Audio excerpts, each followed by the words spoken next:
w ostatnim dniu debat w ramach forum na Malcie. Hello, Nástio. Nice to hear you again. Are we on? Yes. Are we on? Just try again.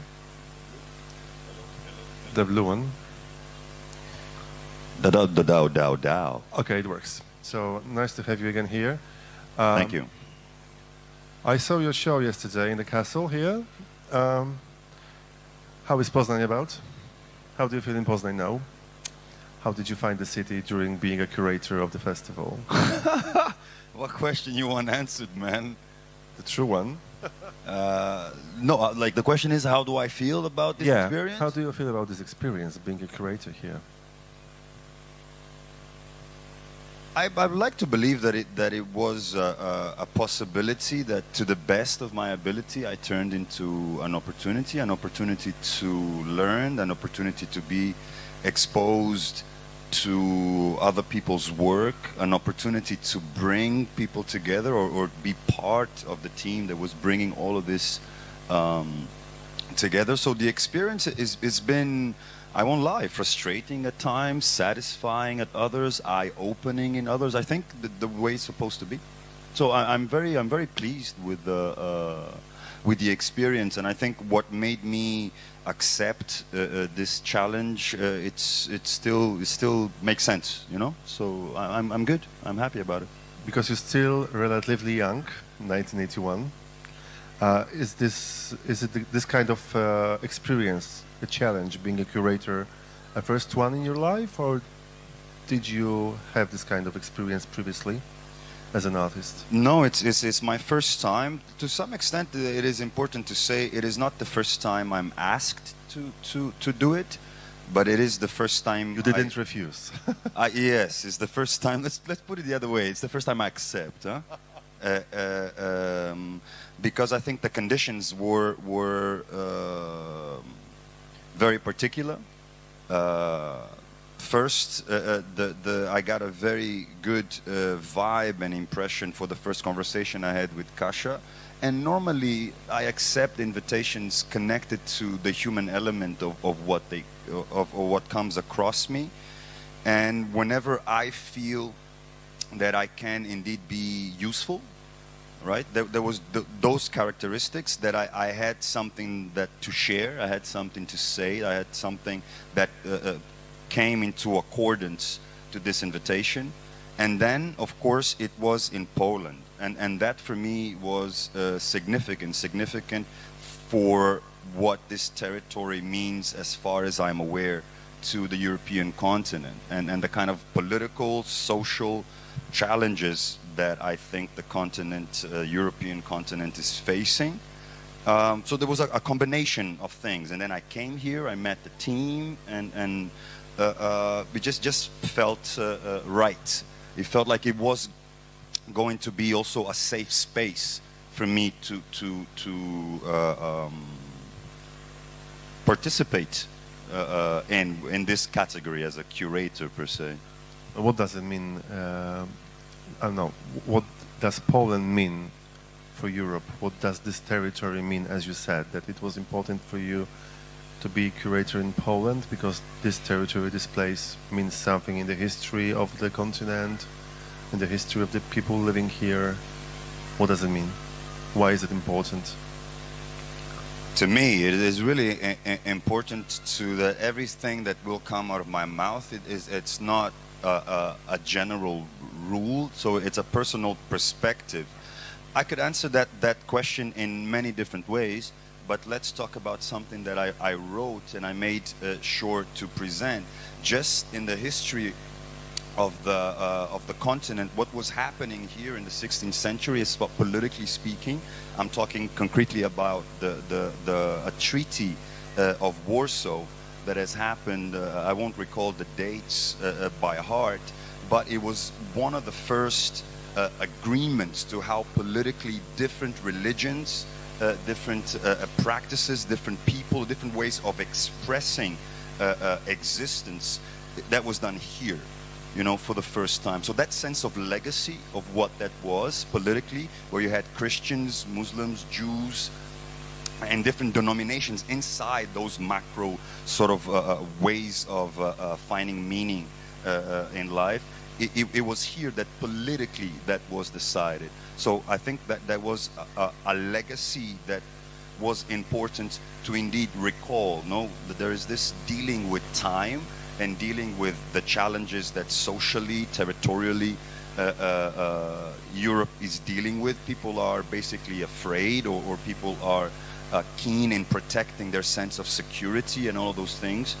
It is important, I think, for the entire European continent to remember that it's not the first time, of course, that we are in these fluctuations of feeling of insecurity and dealing with the one that is not I, no, the one that is not me. So it was important in that sense to connect to that. And of course, if you speak about in more contemporary times what this territory means economically, financially, just the move, the trading, what Poland means within the economy of the European Union. So that's what I meant when I look at this territory and how important it would be in a place that has this history, has this legacy, and has also these very public challenges politically, right? With politically getting more and more legitimized, for lack of a better expression, extreme right policies and things like that. It's not exclusive to Poland, but it's particular here, there being such a history of pain connected to here. If you talk about the Second World War and all the reformations that came with that. So I think it is a country that understands what pain is. It is a country that understands also the duality of different systemic programs. So there's a lot here. It's a very charged history in a very short space of time. That's quite particular as well. Knowing socialist ways of existing and then transferring to a market economy place as well. And of course, I make this direct link with Angola, no, which we were all part of the socialist ring, you know, with the USSR.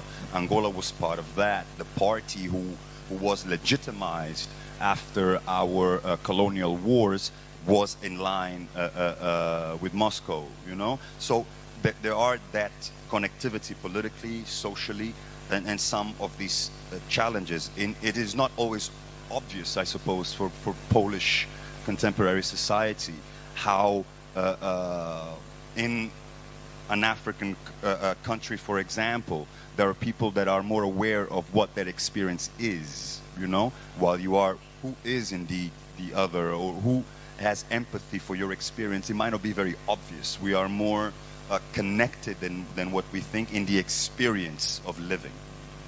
Okay, and by watching the reaction of the people, observing the crowd here during the festival, did you find this empathy and understanding you were thinking about? Do you think that Poles understood this kind of art you brought here? I have no idea. I have no idea. That's way beyond my job, man. You know, like my job is to be committed to give my best in the gesture that I do. All the other vibes are you know, I would like to believe that I share that responsibility with people, but I don't know. It's quite irrelevant. My perspective would be limited anyway. But I would like to believe that I was part of a team that has been very committed to present things that could create that level of empathy, that could create those bridges. I witnessed work that for sure had the potential to make that happen. Now, if it did or not, I don't know. They're the only ones who can tell you. Okay, so maybe in private chats and talks, people will tell you what's their opinion about the job you did. I found it quite interesting and sad, honestly. You're writing about the legacy, about the 16th century events here in Poland, especially the Treaty of Warsaw, which was a treaty about the opening and tolerance for the people of different countries and different religions. If you compare it to this, what's happening in Poland, and not only here in Europe in 2019, it's something completely opposite. So hearing and remembering about the past of Poland, how open this country was comparing to nowadays, it's a quite sad experience, honestly. Yes and no. I guess to be sad is an option, I suppose, but I don't know, like with it is the stereotypical European image, right? That you guys care a lot about history. So if you are going to be obsessed with going back, for fuck's sake, let's go back to you know, something that is edifying, something that really expresses something that is unique, you know? And this bigotry, it's not what is unique about what has happened here. That treaty, for example, is, right? It's a proof of a great articulation and intelligence to how to manage territory and how to make sure that you create a community or communities that have the capacity to prosper and to edify it, be it economically, be it socially, be it culturally. So this doesn't have to be an emotional boo-hoo. You know what I mean? I'm sure that treaty didn't come about because people were super gentle or good. I don't know if they were or not. But what I do know is that it exists for practical reasons, you know? So the combination of having an awareness, of having a moral compass that is edifying for all different people in the story, and knowing that it has been done before in times where there was less information, right? Less awareness of that one that is not me. Like, so if that was possible then, and to look at why in a practical way, not just in a moral way, but in a political and economical way, to see why that made sense, we can perhaps look at now in a more three-dimensional way. And the reason why I said it's not necessarily sad, it's because, well, at least now we know, you know. We were talking, I was talking, having a conversation this morning to say that, man, these thoughts, these people, these trains of thoughts didn't pop out of thin air, you know. At least now we are aware of what is what, and I think we can be more aware of what to engage with, and perhaps to continue, I suppose, to try to elevate the communities we are living in. Anyway, thank you for reminding us how open and tolerant country we were. Like, I mean, now we have these speeches about coming back to the idea of the Great Poland. So let us remind to some that the Great Poland in the 16th century was a Poland multicultural, multi-religious, and quite tolerant comparing to nowadays. So that's the job you did, for example, which is quite good for us. Thank you. It's good to be part of it. But I would like to attach one more word to that, not just tolerance. It is true, but I get. I don't want to be too romantic about it, man. Like we know we're talking about 16th century, right? You know, the century of playwrights and all kinds of things. But I want to say intelligent. I want to say intelligent. Let's be fucking intelligent about it, no? And this was what was happening in this territory. People had enough discernment to see what will really profit this community, this territory. And alienation, separation was not it. It was not it in 16th century. Like, it definitely is not it now. Despite the mechanisms and technologies that we are using, we are basically the same fucking species. So we still require a level of interconnection that it makes sense. You know, I'm not denying the moral stance. I'm just saying that we can articulate the reason to cooperate and to be beyond, you know what I mean? Solidarity, comprehension. We can be practical about it as well. It does not make sense. It does not make political. It's not sustainable politically. It's not sustainable financially. It's not sustainable economically. You know, we get to a point. Okay, let's be intelligent about how we interconnect our communities. When I was hosting all these debates and talks last week here in Poznań.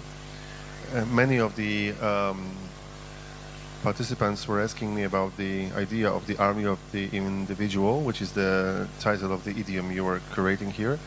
And everyone asking me about that question had the same you answering. Had the answer. Just come here on Saturday, I'll ask him. So I would like to ask you about the idea of the army of the individual, because somehow it looks like it's going to be the opposite thing, the individual and the army, right? So what's the solution, and how did you find the cooperation between these two words and these two meanings? Yeah, to some extent, I believe it's the celebration of duality without ambiguity. I think that is really important. It comes out of my experience of going back to Angola in 2002, when it was the end of our civil war, yeah, for lack of a better expression. So being back in Angola and trying to find out this mentality of survival that we were in, because after 30 years in war, it is very difficult not to be installed or grounded in a mentality of survival.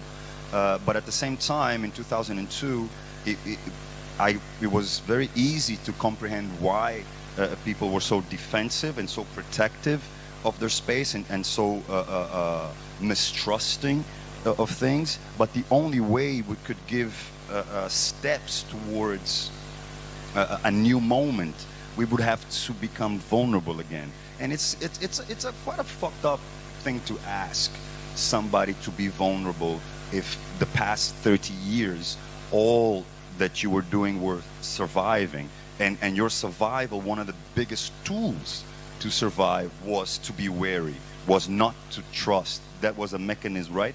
This was how you were educating your kids, so it was important from a very early age.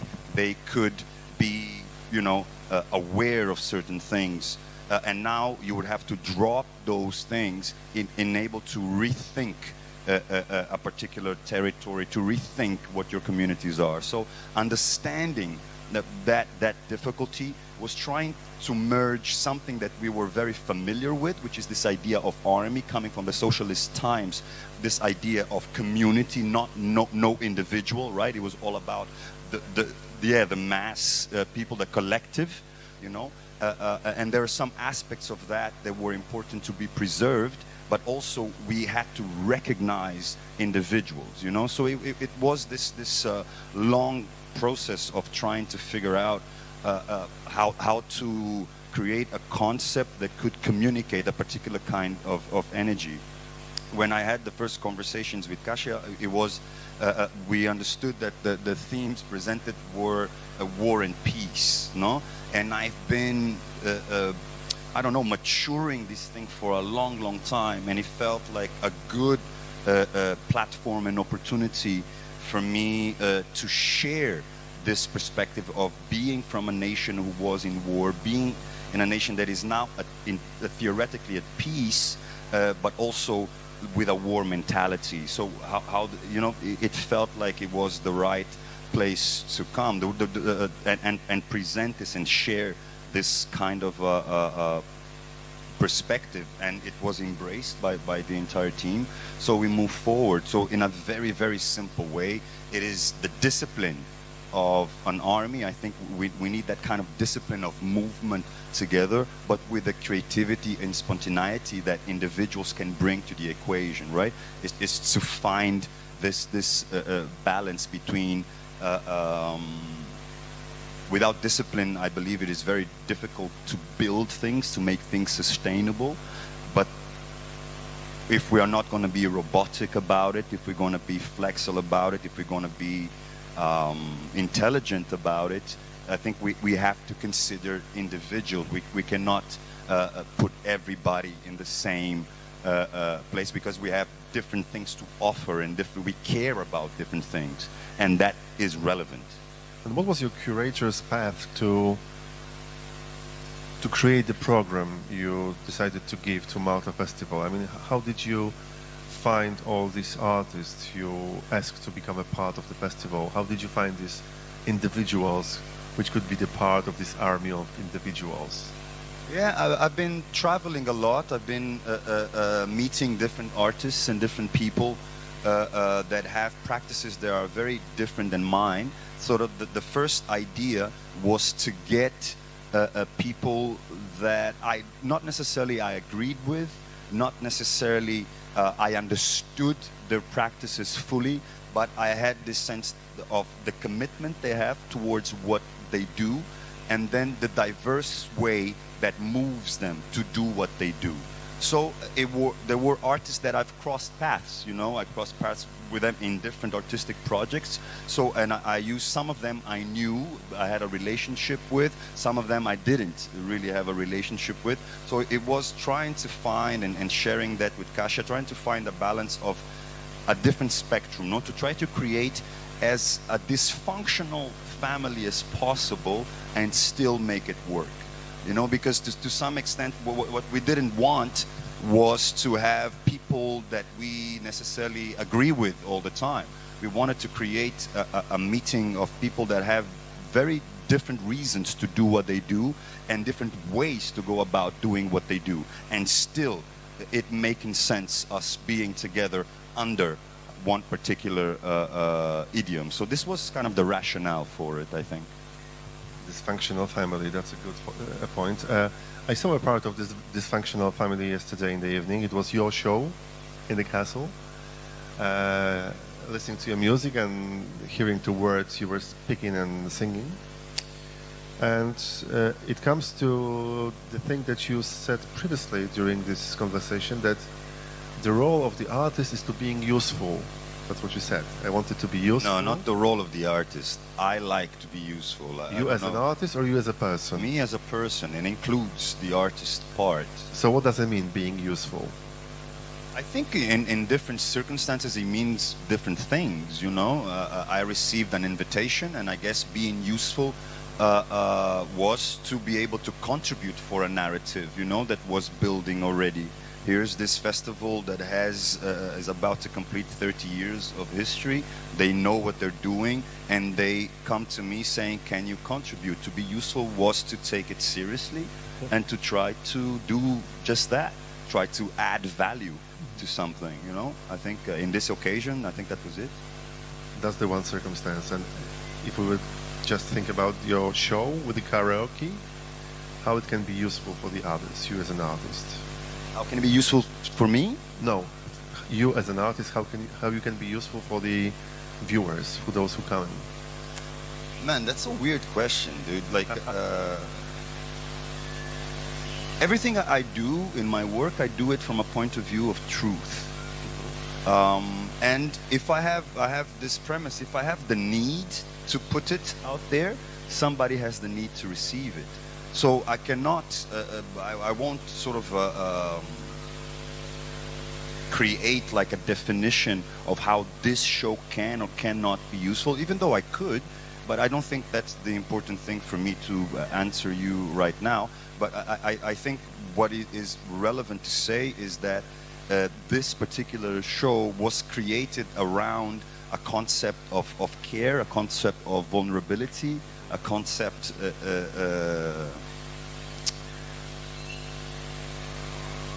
of taking a few risks when it comes to what is expected or what I expect of myself as somebody that goes on stage and what is expected of me to do. I have the tendency to be very, very controlling about a few things and too flexible in other things. And I wanted sort of to try a few new things, you know, especially yesterday in the theater, we had 3 shows here. I don't know, I don't want to express my opinion because everybody has their own, and I don't like to mix those kinds of things. But it was very different from the other 2 shows, for example, right? And I was trying different ways of communicating that level of energy. I liked ones better than others, so it was also about taking that risk in front of people, just being and trying to impartake that that kind of energy without the fear of what the reviews were going to be or that, right? Trying to be present in that particular moment with embracing the limitations of my own choices and you know. So I think to be, whenever you are exposed to truth, no matter how limited that is, and by truth I mean in that sense, if I'm there and I'm there for real, I've got to say, whenever I encounter truth, I find it useful, I find it inspiring, I find it edifying. So I hope that that is, to some extent, how any of my work can relate to people and how it can be useful to people. Hopefully, at the minimum point, you understand what you don't like. That's also good, you know. So yeah. Okay, so if you want some truth, I can tell you from to the shadow. If you want to listen to some truth, that I can tell you about my feeling after yesterday's show, that I found you like a lost member of the Massive Attack collective, with the words, songs, and the behavior on stage. Like, it's this kind of story they're trying to tell for more than 20, almost 30 years now. What is the truth, what is the false, and what is the future of the world? That's what I found in your show yesterday. I'll take it as a compliment, man. Yeah, you should. Coming back to the Angola thing, because it's really important. We have this conversation here on Thursday about the Onjaki novel and the history of Angola and the situation in Lusophonic countries and the literature coming from Africa nowadays. You mentioned when we were talking privately during the lunch about the very interesting period in Angola history nowadays, since 2002 to 2007, which should be a part of time people should go to Luanda and other places to see how Angola is changing. But what you said was really interesting, that the reconstruction or building of a country at that time shows how the processes we had in Europe or in the States 200 years ago looked like. So how the country and the nation is going to be constituted, you could see with your own eyes there, and it should be absolutely incredible. I think that you're not reading from the books you listen history in the schools, but you can see it live, like in the live coverage in the television. No, it is true. Like it was very, very interesting to be in Angola during those years. You know, those first 10 years of peace. Kind of you could very, very clearly understand how a country gets organized, right? And it starts on its industries. No, who keeps control of the cement industry, metallurgic industry, who keeps telecommunications, who keeps, in terms, who are the people, who are the circles, who are the influencers, who are the politicians, who are the business people, and the interaction with different nations, right? The role of the United States in this, the role of the European Union, the role of the British. So all of that, you could see these dynamics, right? Happening in front of your eyes, and you could see how brutal it is, you know, these kinds of systems being put in place. I have the tendency to say one of the great illusions of Europe is to think that what happens in Africa or South America or Southeast Asia, these connections to corruption, killings, this abrupt way of doing politics or economics or how these financial solutions are taken care of are very different. They are in methodology, right? So the vibe is that we have not figured out yet how to be as refined as here, you know. And you could clearly see this happen in Angola, right? In the latter part of the 70s, the Angolan authorities grabbed intellectuals and blah blah blah, put them in a football stadium and shot everybody. In the 80s, you would just, you know, casually disappear. In the 90s, you didn't need to kill or make people disappear. You just take their livelihood. You know, you start to become more and more refined in the way that you control or manipulate society.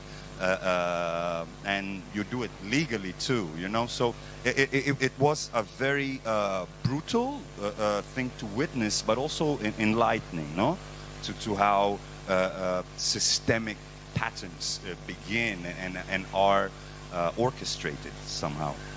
And in which momentum you are right now in Angola in 2019? What kind of country is it now? What was the way of change? I have no idea, man, what kind of country it is now. I can tell you that my perspective... Okay, no, let me share you first some facts. The fact now is that after 30-something years, we have a new president. So that is a huge change. And this new president, for the first time, has made sure to not persecute journalists, for example. For the first time, I arrived in Angola and I turned the radio and there was a sketch comedy show mocking the president. I almost fucking said, what is this? So, like, there are new things happening, you know what I mean? But I also understand that there's a lot of pain. People are tired. People are battered, you know? It's been very, very tough to deal. When you guys were experiencing in European time the crisis, no, we got it as well, but a lot of it was responsible for our internal affairs, a lot of deviation of public funds and things like that. And after the enthusiasm of between 2002 to 2012, you know, you kind of realized that shit, we are, you know, we're still in a place of pain, and we're going to have to endure this more. So it's difficult to recover, even with these good news of a new political system. We're still trying to figure out where this is going to go. So there's that mix of new energy and pain being present. So it's challenging, but at the same time exciting. Is a country that has a lot to be done, you know, and you can speak about practically like roads, bridges, the railway system, things like that, but also in terms of human relations, in terms of cooperation and understanding of what is possible. But it is somehow depressive. I don't know if you agree with me that you're hearing the news about Angola changing and having a new president, and then you can say whatever you want, and you've got the freedom of speech and the freedom of press in this country. And in the same time, the post-colonial West world is becoming more oppressive, and the freedom of speech is smaller and smaller, becoming the world is becoming more oppressive. Like, you're not exaggerating, man. Is that what's happening? Yeah. Yeah. I mean, isn't it like a surprising situation for you, observing this? That's surprising. Yeah, I suppose to some extent, I guess. But it's a pattern, I think, that we've seen before. Even I think some people are alive, and we kind of see this kind of pattern, no? Mm-hmm. That happens whenever we feel insecure, whenever we feel afraid. Whenever we have this sense of our livelihood being attacked, there's a sense to become defensive and to turn towards things that we believe to be protective of these things. So it reveals to some extent the amount of pain that is really also present in this territory. You know what I mean? Again, I think it brings things to the surface that we should pay attention to. So to some extent, yes, it is surprising, because, you know, you look at how European wars and how much pain was caused by this way of protecting yourself and legitimizing exclusion and those kind of things politically, and to see it happen so soon, it's surprising in that way, but not really at the core of this sense of human movement, no, of what happens when we feel insecure or when we are in pain. There was one show during this festival which was given by I don't know, did I pronounce it well, Kasia? Folk, right? Folk, the dance group from Belgium and Netherlands, right? And it was quite interesting and impressive to see, because they made a short show about the power of the political speeches. And Lisbeth was moving her body and dancing to some sounds of the old preacher man from America saying about drugs, but I have this feeling that Donald Trump is talking to me, or someone like him, using these simple, enthusiastic words, very, very simple language, and she showed how the body of someone in the audience is reacting to this. And then I thought that maybe we are now facing a new movement in culture, that the artists will react even more strongly than before to what is politics doing with us nowadays, that the world is becoming more and more populistic, that maybe the art will be their reaction, and this kind of fight against that. Have you seen this kind of process during your work or observing the other artists? Well, no. I don't know. I guess it is happening as well. Ideally, art is never reactive in a way. Ideally, I would say, I'm not saying there's something wrong with it, but I prefer to inhabit a space of action, not necessarily a reaction. Do you know what I mean? And it is, I don't know, man. There's this story, no, about a guy who is writing a novel. Maybe you've heard about this. Maybe some of you know this example. That a guy is writing a novel, right? And he gets stuck while he's writing that novel. So he says, I'm going to write a letter to a novelist to ask for advice. He writes a letter to him, say, man, I'm stuck. I'm writing this novel, and I truly believe that it's going to change society. Like, it's politically relevant. What I'm writing will really touch on the nick of things. It's really transformative novel, you know? But I'm stuck. What should I do? The experienced novelist, in his response, writes, from what you tell me, I think you should stop writing the novel and open a political party. So, I don't know, man. Like, I think there is... I'm someone that believes a lot in consequence, you know? And I think a lot of artistic action can have a social or cultural, political consequence in that way. At one time in Angola, I had to make sure, because it was difficult, I was starting to be identified as an activist artist, you know?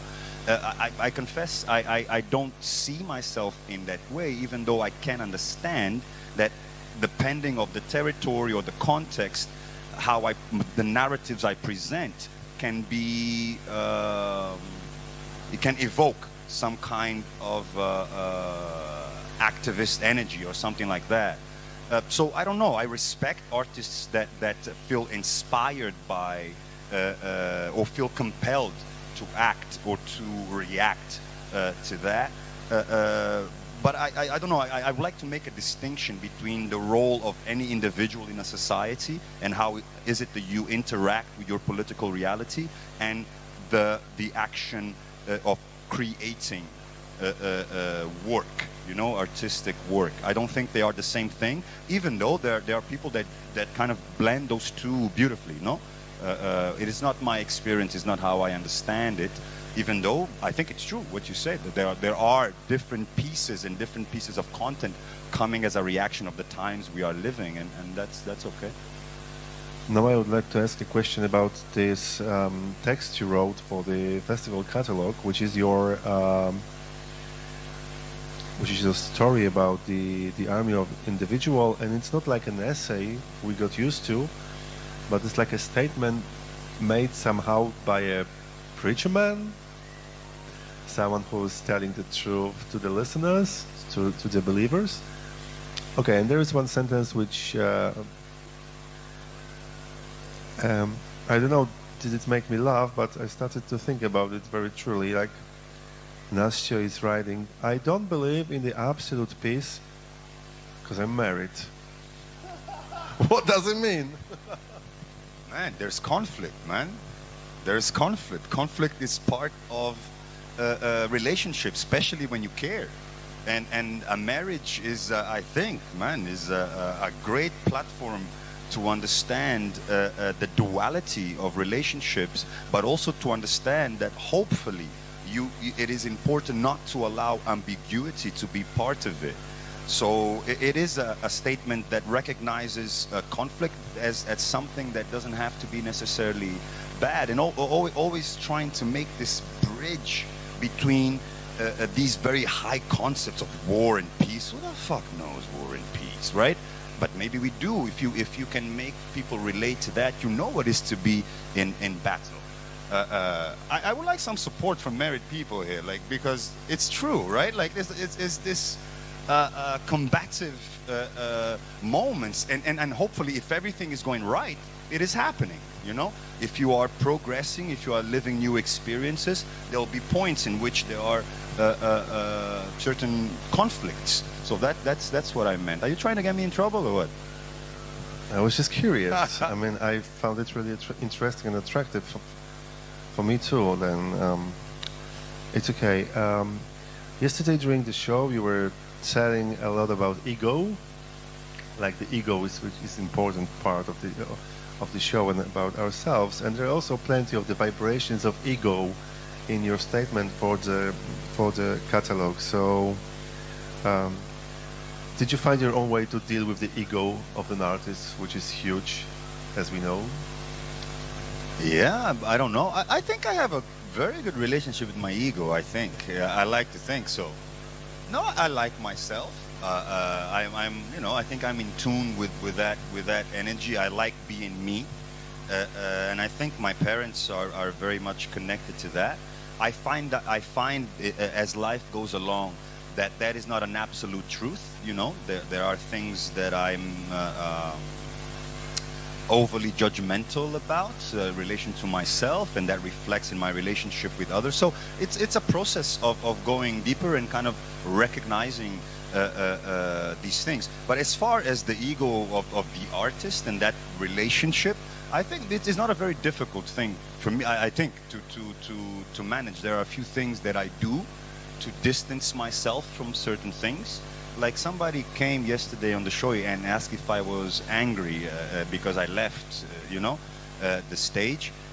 Leaving, for example, without expecting applause or without waiting for a sign of the approval is, for example, one of the things. It was quite common questions yesterday evening on the staircases to the castle. People were discussing. I mean, did we do something wrong that he left the stage? I mean, without saying goodnight, or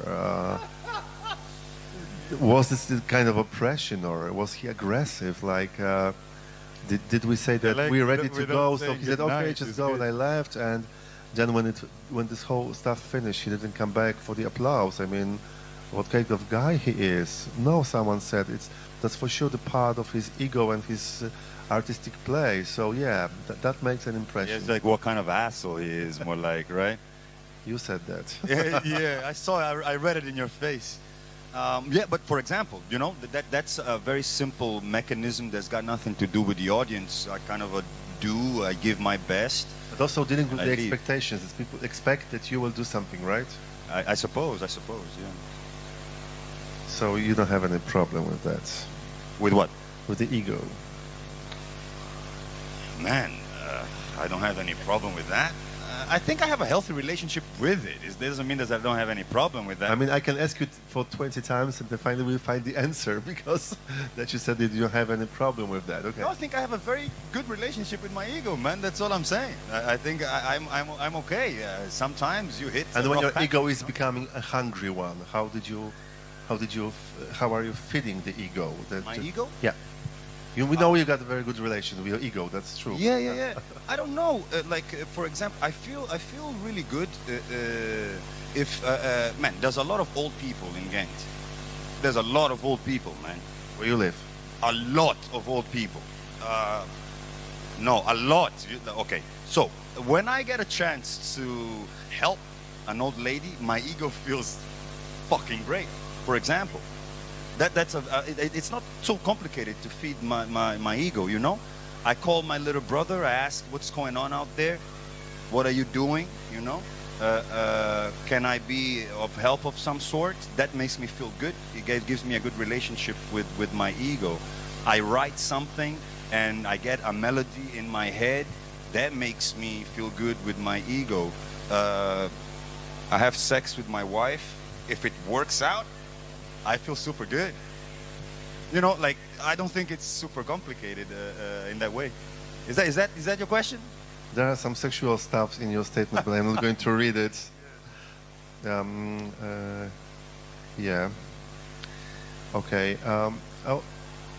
Because we started to talk about the idiom stuff and about the things you presented, the history about Angola and about the ego. You don't have any problem with that, as we know. But I would like to.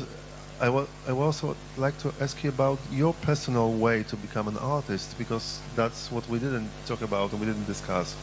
How did it come that you become a Nástio Mosquito like this? Was it a coincidence, or you knew since the beginning that you want to do things like this? Because very often people are saying that by coincidence they just became an artist, and it was like they were planning to do something completely different, and then they are the famous singer or operator. So yeah, I don't know. No, my story. I don't think my story is very special. In that sense, I feel extremely grateful to have found a place where I can exercise making sense of things and make a living at the same time and stuff like that. I started in media, and it was very difficult for the kind of content I wanted to do.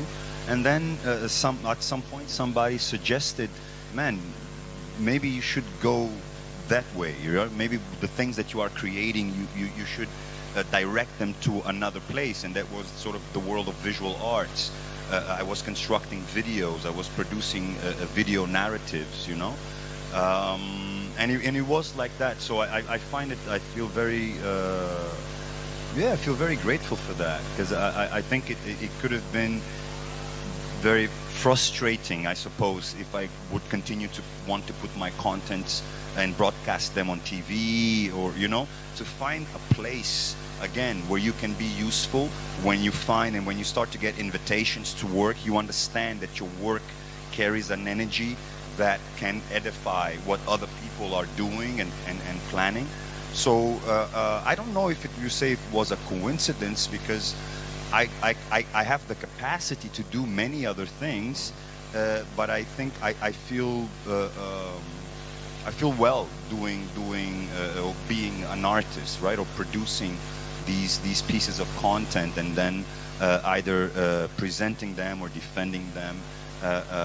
So it was a bit like that. Yeah, but I think it's still quite impressive that you had this chance and opportunity, comparing to many different artists who also fuck them, man, who also have egos. That you had this chance to show your shows and works in Tate or in MoMA. It must have made an impression on an artist himself to have this opportunity in quite short time, I would have to say. I have to be careful how I answer this. Truly. I think it is strategically relevant. I think it does make a difference. The kind of people that speak to you or how people speak to you shifts. Sometimes you get lucky, you also learn a few things. So yeah, I don't know. If I because it was never my dream. I guess that's the difference, because I didn't study art and you know, it was never my dream, like aspiration to be at Tate or to be at MoMA, right? But my dreams with the arts were more connected to music, no? I would love to play Carnegie Hall. I would love to have a sense to do, one day I'll be in Madison Square Garden, you know, doing or Glastonbury with Massive Attack. That's all Glastonbury with Massive Attack. So my dreams were not connected to the visual arts per se, so it wasn't maybe, you know what I mean? I knew what he meant to be there. Some experiences were more pleasant than others. Again, I think, you know, you mention it now, people make sure to put it everywhere in my biographies when they write about it and stuff like that. I guess it is what it is. I have no beef with it, but it's also not very special, huh? Not? Not necessarily. I have good and bad experiences. That's all I'm saying. Bad like what? What about the part that's all I'm saying? Yeah. Okay. And in a few moments we're going to give the audience possibility to ask you some questions, but I would like to ask you at the end, are there any artists, because that's really interesting, I was asking these questions also to the curators in previous years of the Malta Festival, are there any artists you are following as a fan that makes you really impressive, the work they're doing, or man, the artist I'm following really close now is a guy called Kawhi Leonard. Sorry, he's a basketball player. No, man, artist. Okay, tell us something about the art he's doing. I mean, like... Yeah, man, I think basketball is fascinating, man. So Madison Square Garden is the place you would like to show your art, right? Together with him. Yeah, but like, I don't know, artists that I'm following and doing that. No, no. As I said, there's a lot actually. Like, you know what I mean? Like I see art and I get inspired, of course, about that. I don't know. I think my presence here and the curatorial collaboration we had in bringing these artists that are here, I think they are the artists I want to put out. This was the opportunity I had to edify my peers, you know. And I think all of them that are part of this program are the artists I would like people to look at and to pay attention to the work, because I think they are relevant. Not to say that I don't get inspired by art, but it's not my main source of inspiration, you know. There are other things in living that I think connect me more to... Like what? Like food, like you know, what people are cooking, what people are eating. So, for example, you see like a good, tasty food, like, I don't know, a good pad thai, and then you think, I will write a song about it because it influences me. It's never happened yet, but you never know. You never know. But it's more about the living. It's more about the relationship with their environment. It's more about their expression of love. It's about creativity as well, right? It's about how things taste. It's about how things look. It's about what experience you provide while having that. I love to engage with that, with how chefs think, for example, right? There is this fantastic, I'm not going to remember his name, but he's a chef in Peru, and his menu is done by altitude, right? And Peru has this ecosystem that is amazing, and he explores that ecosystem. And of course, Peru joins our relationship with the potato, which is something that I connect to Poland as well. So, for example, he's super inspired in the way of him constructing his menu and what he explores and how he explores his environment and then how he presents that experience. That's super inspiring to me. Virgilio Martinez? Let me see his face. Virgilio, yeah, that's him, man. Okay. It's a beautiful concept of a restaurant that offers... Peruvian Virgilio Martinez was voted the best chef in the world. When? In 2018. Okay, there you go. You should know about that, motherfucker. Okay, any other parts of life that you're following the best chefs that we can make this table of the best people in the world? Man, I think you guys here in Poznan have no problems, man. I gotta tell you, I've been eating fantastically well. and I've been wanting to know what is the secret. But to some extent, I even think it's the diversity. One of the places here I learned that has a chef from the Ukraine, you know, cooking and mixing things both from the Ukraine and from Russia and local things, constructing a badass menu and junction of ingredients, making things work. You know, I feel super inspired by that. Not only you have to have a relationship with the raw ingredients, you're pulling things together, and then you're creating an experience, a very nourishing. You know, it's very functional, but at the same time, it can be super expansive on how is it that you relate to what you have around you, or how you recognize what you have around you, and the kind of different things that can be done with that, you know. So it is a very a singular way of expressing oneself, but as we understand, kitchens are a teamwork as well, right, where different skills come into play. And when you look at the ecosystem of a restaurant itself, right, the movement that happens from ingredients to plate on the table, fuck, man, it's a universe that I feel very attracted to. It's very inspiring to me. Those artists, for example, are super inspiring to me. They can also be a part of the army of the individuals that you created as a... I think a lot of them are part of the army of individuals. They themselves are creating and sharing, and, you know. Are there any questions to Nástio, ladies and gentlemen, about the Peruvian chief or the old people in Ghent who can help to get your ego being more and higher? There we go. I want to ask you about the vaginocracy, your video show from the last Monday or Tuesday, because I accepted that you will show some born videos, but you will also decide to add some part of your angry words and your disappointment about the open call. So why did you decide to add that part to the vaginocracy? It felt... Whoa, sorry. Yours is louder, huh? It felt like I wanted to acknowledge the level of engagement that we had. And to some extent, it was a weird balance between acknowledging what we did not receive, but at the same time, trying not to diminish and try to be appreciative of the people that did share something with us. We did not have enough practical footage to do the minimum 8-minute video we had established that we were going to do.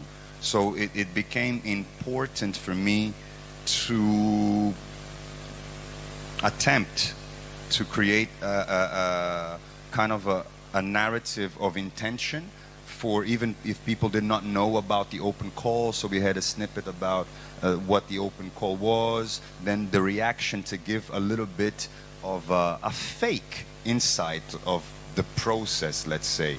So between practical reasons and just some narrative choices, I suppose. I think, yeah, that was the reason, I believe. So do you think that you are part of a generous community? That's what you said in your video? Wow, I feel that I am in a process of rebuilding my community or the notions of what that is or what is it that I'm looking for. I think I encounter generous people, you know, all the time. I'm just, I don't know, I guess I'm in a stage of trying to figure out what value I can add to a community or not, and how I want to go about doing that.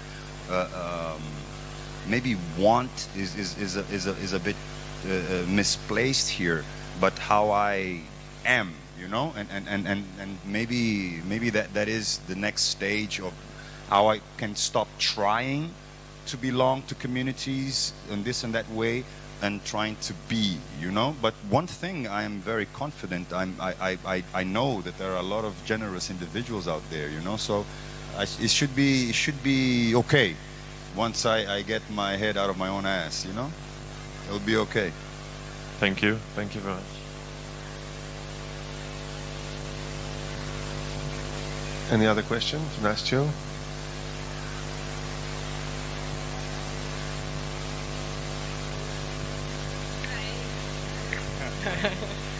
I have a question to you. After your performance, how you expect and what you wanted from receivers to feel after it when you were preparing it before? No.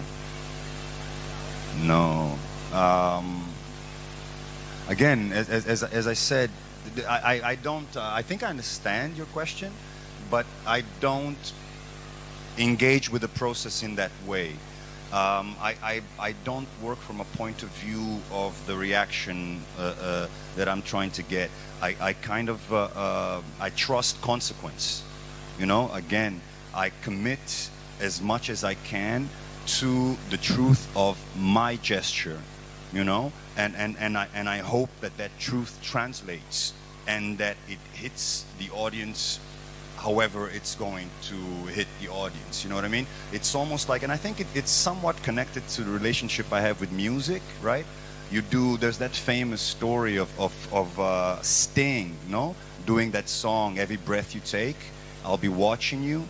No, he's writing that song about his ex-wife and he's sort of obsessed with them, and now you have people getting married. He's a stalker, no? There you go. But you have people getting married to that and you know, celebrating love. Like, once you do it, it's out of your hands. Are people going to absorb it or not? So the focus with me, it's not there. It's just focusing on the gesture, making sure that it's true, making sure that at the end of the day is in favor of something, not against something. So that's my preoccupation. So I don't, you know what I mean? I don't focus too much on how it's going to be received and how it is not going to be received. Of course, I would like people to enjoy it and to like it and to take something from it, from themselves, but... Okay, thank you. How do you react on reviews, Nástio? If you see the review of your show, or do you see the review of the piece of art you created, someone is writing about it, how do you deal with that? I've made a decision many years ago, sort of not to correct factual data, for example. If my name is right, dates are right, places are right. If, you know, I don't know, but a lot of reviews are weird because they take a lot of the reviewers take the arrogance of understanding your why, you know, and from that point of view, the minute you assume you know the why is a dangerous path. But don't get me wrong, sometimes my ego feels great about it. Sometimes even when it's not accurate or real, it's you know, sometimes it's funny. I guess it doesn't happen a lot. Sometimes you get upset about some detail or something else, but it's not like I have a lot of reviews about my work, so it's not a big issue in my life. Yeah, I have a question about your physicality, because your body speaks a lot, even here. And after yesterday's show, I could imagine when I mute you fully, I can also, you know, understand a lot because your body is speaking. And do you work with your body, or is it only intuition? You're after dance choreographic workshop. What is about your body and your, you know, openness to your body? Yeah, man, like I had training as an actor, you know, as well. I did theater and things like that. So I try to use. It is not obvious, you know. You can be an actor, but you speak an actor, but your full body. Here in Poland, we mostly are taught in schools and high schools how to speak, but not how to be present and use our bodies, so it's not so obvious here. I hear you. But yeah, but I don't know. That there's the stereotypical vibes about Africa's got rhythm, man. So I envy. Thank you. No, but between my way of talking, right? I'm not choreographing nothing here. So there's part of that it's me. There's part of a notion of understanding space, I guess. Connection between your emotion and your movement. While you were singing yesterday, you know, it's not all about speaking and hands and feet, you know. I hear you. I'm aware that those things are channels of communication as well, but it's not something that I formalize too much. Certain things I know I'm going to do, other things I do not. So I have the tendency to know about 65 to 70% about what's going to occur, and leave the rest a little bit to the moment. In a sense, I just celebrating the fact that I'm not doing theater. You know what I mean? In the fact that there can be a little bit of freedom in that space. But I am aware, and I cannot.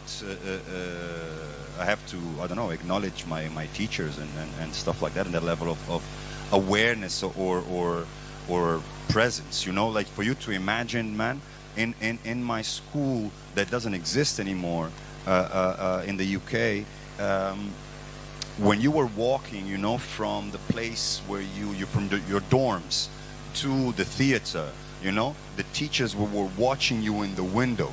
If you were walking like that, the minute you say, you get the fuck out of my face. I said, what have I done? Like, you walk like this to your job? You're walking like this? There's no enthusiasm in you? So, dude, it was nuts. Of course, while you are there, you're like, these motherfuckers are crazy. Like, what? You know? But then, to some extent, in theoretically, they are preparing you for the world, right? And the theme is, okay, in a world where education, everybody has the same kind of diploma and skill. What separates you from another individual is the kind of energy or attitude that you bring to things. So to bring yourself into a state of, you know, there are good and bad things about that. I don't know. I had a lot of conflicts in school, but I've got to say that some of that energy is within me, you know, so to say. It's mostly from your school, yeah? You say mostly from your school, or just? Dude, it's part of it. I want to acknowledge it. That's all that I'm doing. I don't know if most is this or that. I think just we are aware that our bodies, as you express, speak as well. If you have one more platform, why not use it? Yeah.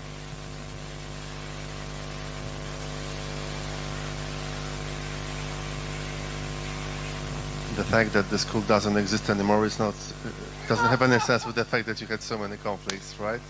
No, it's got nothing to do with me, man. Okay, I think cool. it was financial.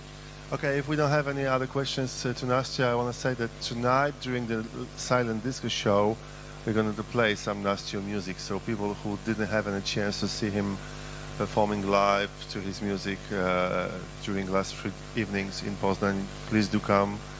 You will have a chance to find the ego of Nástio in his music also, not only in this. You got stuck in my ego shit. And is that wrong? Is it disturbing to say that I have a good relationship with my ego? No, I love it.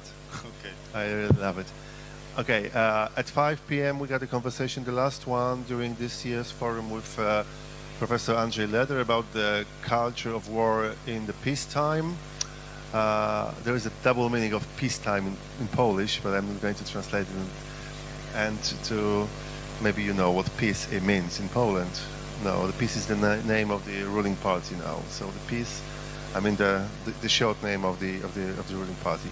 So we truly invite you at 5 p.m. to have a conversation with Professor Leder, which is a great philosopher, psychologist, and a philosopher. And then we're gonna dance tonight at 11 p.m. with a silent disco. Here we invite you. And this year, Malta Festival curator Nástio Mosquito was our guest. Thank you very much. And thank you to Anna for the translations to all who use headphones. Thank you very much, and thank you to Kasia, who invited Nástio to become a curator. Next year, Malta is going to celebrate its 30th birthday, so there will be no one curator, but all these curators who love their egos and would like to come here probably will show something in Poznań. Thank you, goodbye.